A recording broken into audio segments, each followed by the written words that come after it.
Zilam kiye? Ji bo jiyanekî azad û hevpar, hewcedarî bi pênaseya zilam û zilamtiyê heye. Ji ber ku çîroka desalatdariya zilam, heman demê de çîroka bindestkirina jineyê jî. Pênaseya zilam çima giring e û ji bo jiyanekî azad, hevpar, çima guhartina zilam lazim e? Em ê di vê bernameya xwe de vê mijarê bigirin dest. Bernameya me dest pê dike.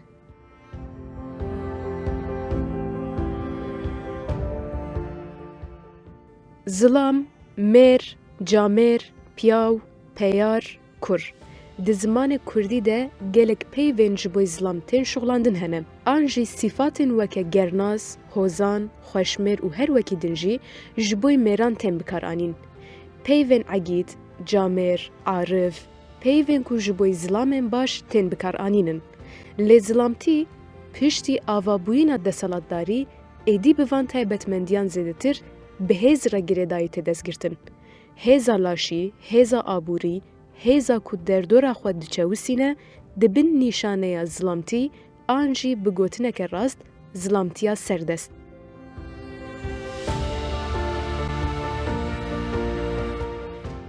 Ev nasnameya ku li ser pîvanê desalatdarî û hêza bêsînor hatiye avakirin, li ser jin, zarok, xweza û civakê dibe çavkaniya piskirêkan. Dewlet û desalatdarî, tundî û şer li ser vê rastiyê zilamên desalatdar hatiye avakirin. Çawa ku jinên kole ava bû, heman demê de zilamên hegemon jî hat avakirin.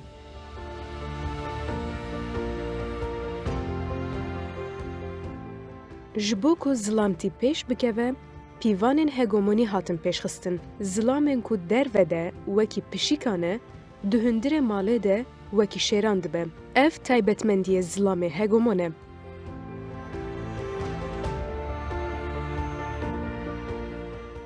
Rêber Apo dibêje ku zilambûyîn bi xwe re zayîna serdest, çîna serdest, dewleta serdest aniye. Min di vê mijarê de zilam analîz kir. Min di şexsê xwe de analîz kir. Ez di vê de sînordar nemam û weke min berê jî gotibû, min zilam kuşt. Analîzkirina zilam, kuştina zilam. Ji xwe ev zilamê serdest e.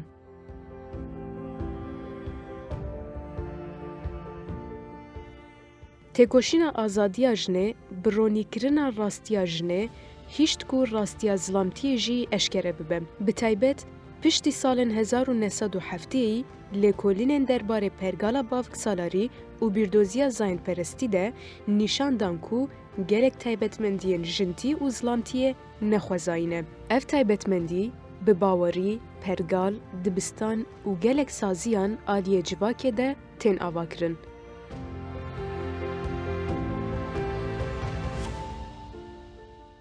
Nêrbûyîn tiştek xwezayî ye. Zilam jî hem hebûnek xwezayî, hem jî hebûnek civakî ye. Lê zilamtiya serdest, ne xwezayî ye, ne jî civakî ye, bi saziyên desalatdarî 5000 salin hatiye avakirin. Her zilam, hest, fikir, axaftin, rabûn û nîştandinên xwe de, dan û standinên xwe de bi şopên vê desalatdariyê tevdigere. Kuştina zilamtiya serdest, têkoşîna li dijî van taybetmendiyan e.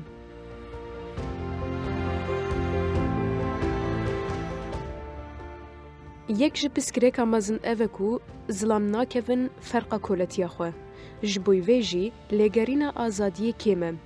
Gelek car hewceyiya guhartinê jî nabîne. Ger zilamtiya serdest neyê guhertin, jiyanekî hevpar û azad jî negengaz e. Ger zilamtiya serdest neyê guhertin, mafê jinan jî, şoreşê jinan dibin xeteriyê de ye. Ger zilam neyê guhertin, jiyana jin û zarokan jî dibin xeteriyê de ye. Ji ber vê sedemê misogerkirina şoreşa jin, heman demê bi guhertina zilam re têkildar e.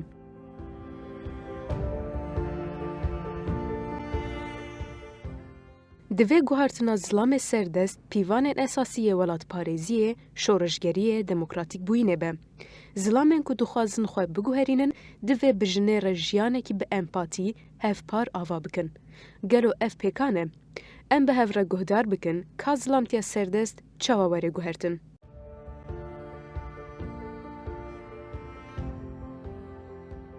زلامتیا سردست به گلک ناوان تناس کرن.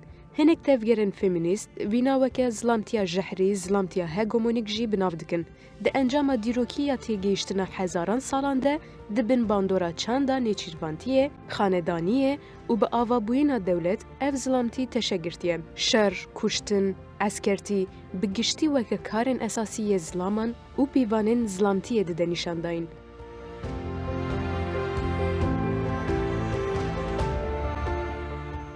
زلامتی تنه به تایبەتیان بیولوژیک ئاوا نابێ. ji bo vê jî zilamtî weke feraset ango çand tehlîlkirin giring e. Tehlîlkirina zilamtî heman demê de tehlîlkirina têkiliyên tevahî deselatdarî, dîn, sermaye û têkiliyên zayendiyê ye. Karê zilaman, têkiliya wan bi dayîk, heskirî, jin û zarokan bi van taybetmendiyan li ser pîvanê deselatdariyê hatiye avakirin. Mal û milk, mîrate, paramêran e.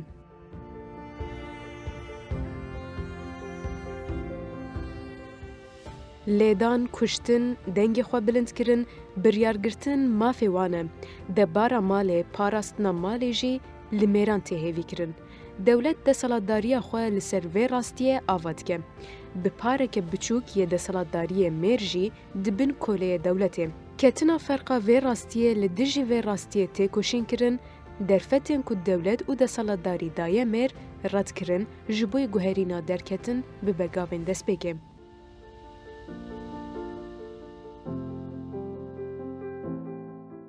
ریبر آپو دی سال 1998 ده دماکو گریلاین جن را داخفه بحثا پرومتوس دکه او هاد بیجه.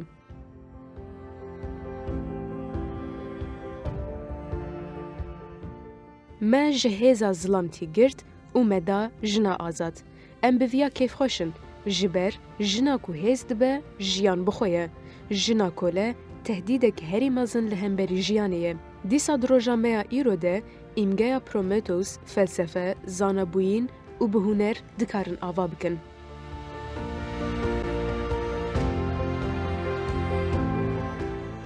اکادمیا ژنولوژی ده در حق گوهرتنا زلام ده لکولینک دابو دست بگیرن. دوی لکولینه ده زلامتیا هگمون باندوری ویلی سر جواگ جن و گشتی جیانه چیه هاتو بو دست گرتن.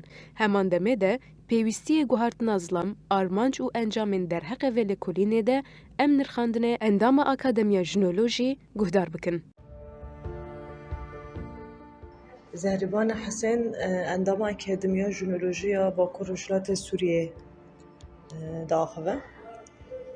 یعنی یک چما ما مجرد گوهرتنا ظلام پیوست دید او بکو ده سال 2021 دا پشتی من آوند عفرین شه بوگر گلک اف مجار جبوی ما برو جرف اشته هر تم چما خباتون خسرتین کرن تایبت ناوندن خسر یعنی وکه ژنولوژی کنگرستار بگشتی سازی و ریخستن کوژن تدا جه دگرن چما هر تم پرورده جن و دبن چما هر تم نقاش لسر جن تینا کرن احتیاج کو ام دست به پروژه آنجی پیواجو گوهرتنا ظلام بکن هیا جبر کو دبه هر دو جنس هر دو زایند به هفرا لگرینا آزادی دست به بکن جبر کو ام بکنن جواکه کی سیاسی اخلاقی لسر و اساسی یک روژه فن می اساسی لنووند عفرین شبه او بکو ام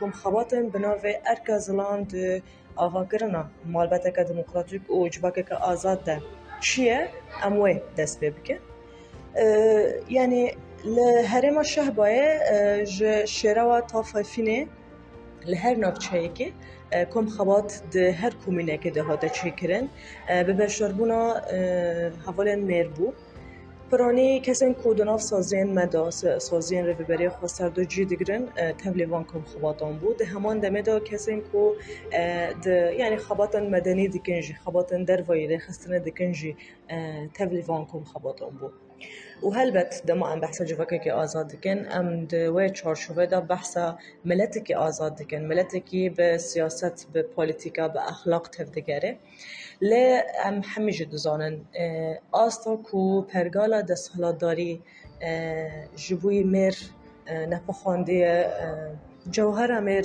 راستی دورخستن جوهر میرانتی اساس ده دورخستن ام حمید دوه گرانیه دنه ده گرانیه کو اشته ذهنیت چپ سر میر کریه چپ سر جن کریه تا بی وقت ما گوت یعنی ریواز آمد ناو لیکولین دا بکارهانی او بو کم خبات لسر اساس پرس بون پرسن هری سرکه دناو کم خبات دا هاتن کرن او بون کو جبویتا اوین چیه عشق چیه همان دمه دا ریوازن زواج چنه دورد و مزرتر بحثا پرژنی کر بحثا زواجات من بچوک کر همان دمه مجاره هفبردانه چه مادناف جواکان دا پیش دکوه هری زیاده سدم کیه یعنی دمو هفبردان چه ده به کی زیادتر دا خوازه که دیگه جنده که مرده که ده انجام دا زارو کن که بده آنجی به باف آن به هر دو دمینه چوا مزنده بن یعنی باندوری که جعال پسیکولوژیک دا چوا لسروان تکرن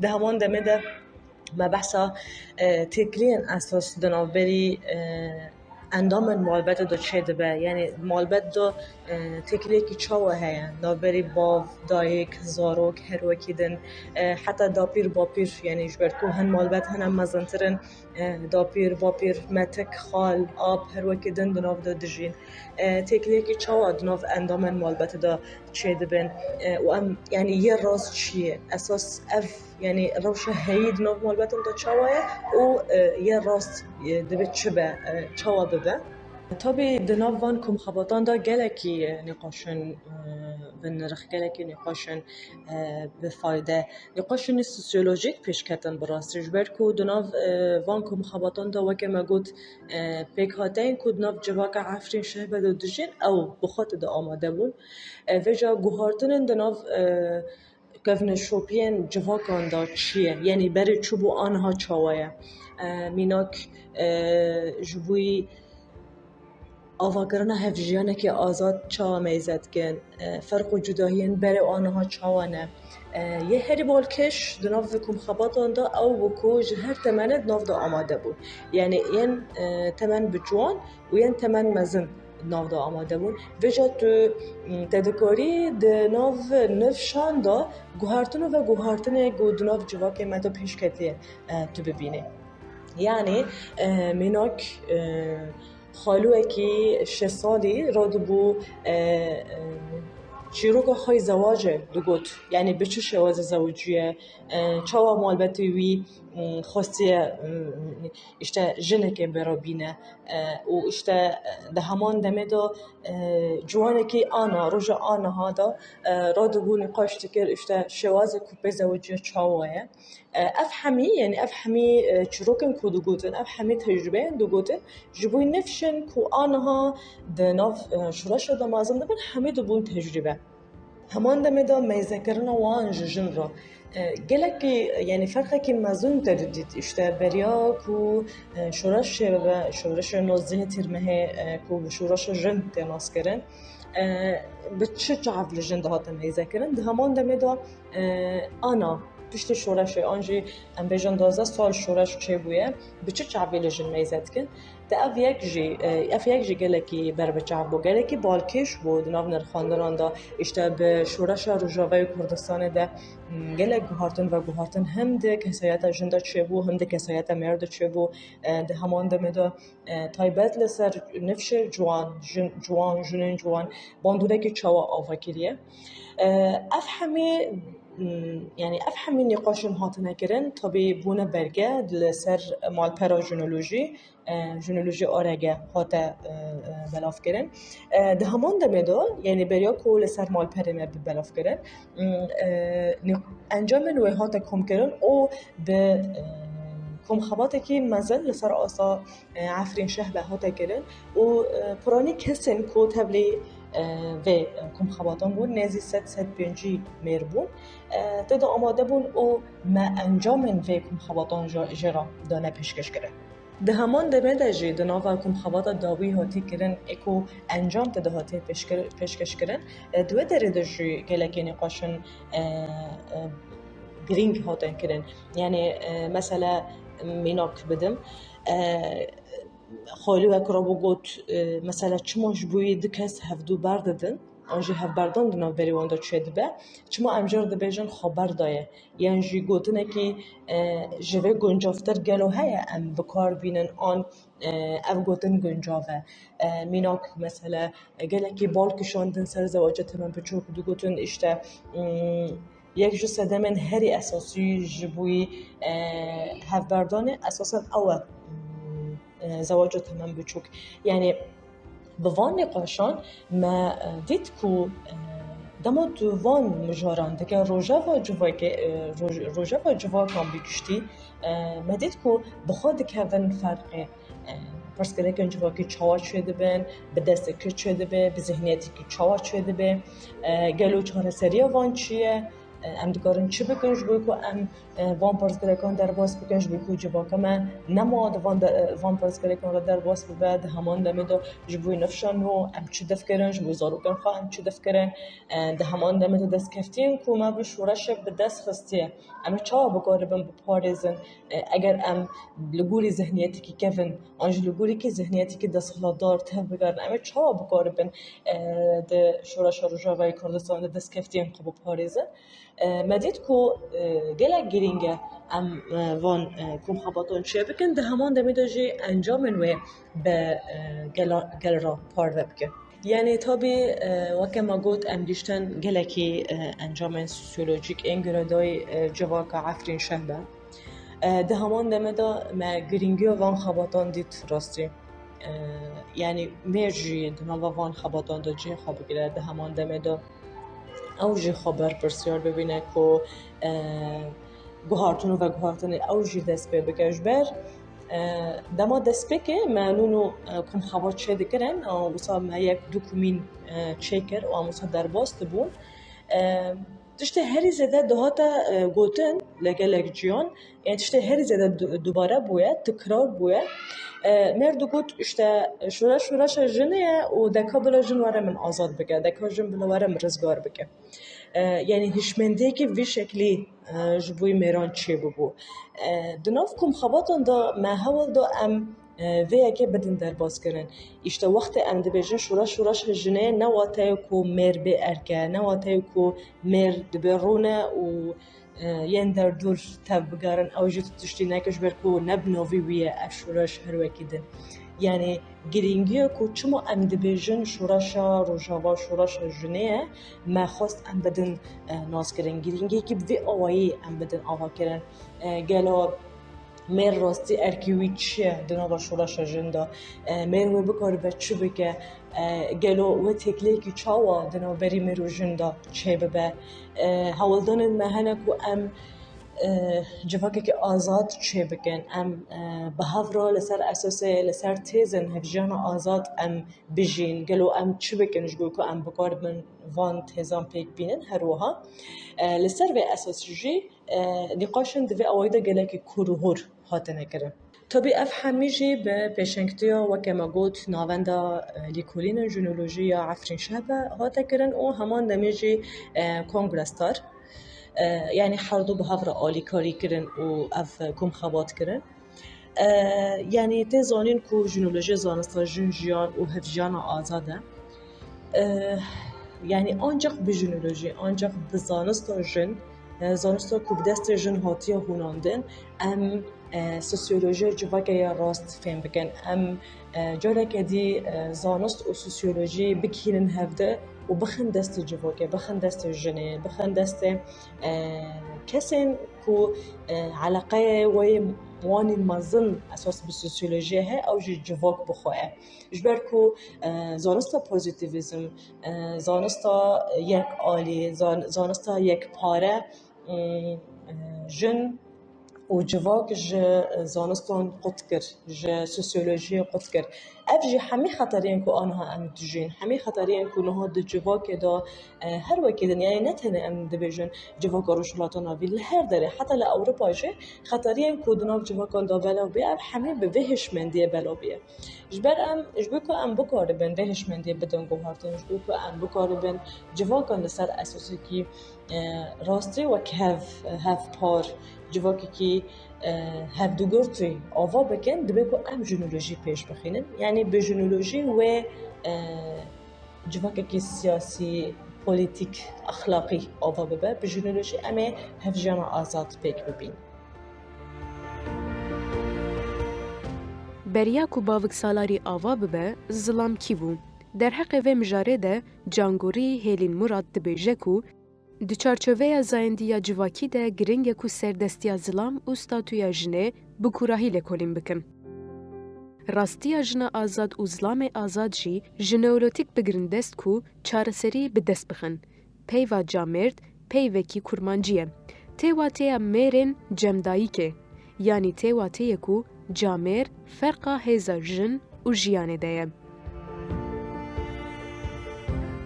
Li hemberî rastiya zilam, camêrdî, egîdî, mêrxasî hatiye danîn. Di gotinên Kurdî de tu mêrî lê ne camêrî vê rastiyê pênase dike. Di dîrokê de kesayetên mîna Prometheus derfetên desalatdarî dev jê berdane hene. Vana çanda dayektî re îxanet nekirine. Mazdek, manî, babek, zerdeşt mînakên vê yê dîrokî ne. Di tevgera azadiya Kurdistanê de gelek kesayetiyên di şopên Prometheusên nûjen Rêber Apo Meşyane, Mîna Fikrî Baygeldî, Mehsûm Korkmaz, Şerîf Guyî, Engîn Sincar, Erdal Andok, Atakan Mahîr, Rustem Cudî mînakên vê rastiyê ne. Ji bo hevjiyana azad pêwîstî bi jin û mêrên ku li ser pîvanên azadiyê xwe ava kirine heye. Ji ber vê sedemê, guhertina zilam dibe bingehê ku çanda dayektî carekî din vegere li ser kokên xwe û bijî. Ev jî yê bihêle ku camêrên çanda xwe vegerin. Belê guhdarên hêja em hatin dawiya bernameya xwe ya îro, heya bernameyekî din di nava guhertinên li ser koka xwe de bin.